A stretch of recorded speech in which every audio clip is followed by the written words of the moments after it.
اعوذ بالله من الشیطان الرجیم بسم الله الرحمن الرحیم. ټولو اوریدونکو ته سلام وایم. السلام علیکم ورحمت الله وبرکاته. ستړي مشئ، خدای دې وکړي روغ وئ جوړ وئ. ډېرو محترمو د څو ورځې کوم ظلم جبر د جرګې خلاف روان و، یقینا په هغه کې د جرګې انتظاماتو ته ډېر زیان ورسېده. همدغسې د هغې زیان له کبله چې نن یعنې هغه انتظامات چې موږ به څو ورځې مخکې شروع کېدل او نن به پوره کېدل، هغه د سهار نه شروع شول. نن نو هغې کې د هغې د وجې لږ دا جرګه شروع کېدل ناوخت شول، لیټ شول. او بیا چې کوم سکرین موږ دلته د پښتنو د غمیزې د اوریجنل ډیټا دپاره راغوښتی و چې هغه پې هلته خلکو ته پې وښایو، مشرانو ته. هغه هم چې کوم موږ د لاهور نه راوښتی هغه سهار نه دوی را رسېدلي وو، خو په د این لاره کې دوی ورک دي، لاپته دي، اوس هېڅ اندازه نه لګېږي.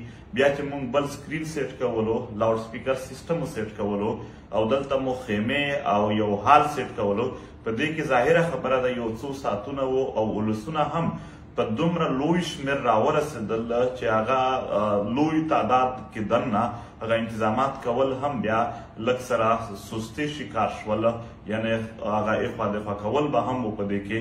نو دغه هر څه و چې د هغې وجې جرګه لږ شروع کېدل یې لږ لیټ شول، خو اوس تقریبا هغه سره انتظامات سیټ کېږي.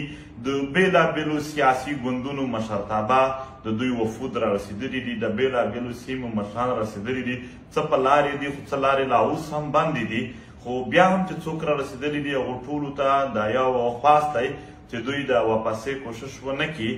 دا به شروع کېږي انشاءالله. لږ تکلیف به خیر دی، لږ انتظار دی خیر دی. دا به موږ په ځان موږ او تاسو تیر کړو، خو چې د خپل ملت، د خپل قام، د خپل وطن، د خپلو ولسونو د ښه ژوند دپاره یو مشترکه نتیجه ته ورسېږو.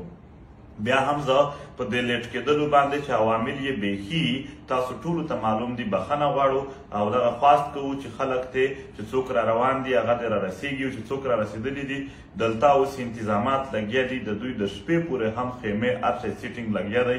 دا به وشي. جرګه انشاءالله اوس به لږ ساعتونو کې لږ وخت کې هغه سټارټ کېږي چې څومره مشران دي هغو ته، یعنې هغو دپاره به سکرین سیټ کېږي. او سکرین راورسېدل تقریبا، لاوډ سپیکر اوس راورسېدل. د څو ورځې خو نه ټینټونه، نه لاوډ سپیکر، نه سکرینونه چا په کریا هم نه شوندل، ځکه چې دغو ظالمانو د یو کور ته ورغلي وو.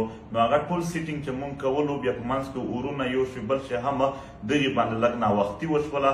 خدای دې تاسو راته آباد لري. وخت راغلی دی چې پښتانه په یو ځای یو، لږ انتظار او لږ ناوختي چې کومه ده دا به راسره برداشت کوئ. خدای مو آباد لره، خوشحال اوسئ.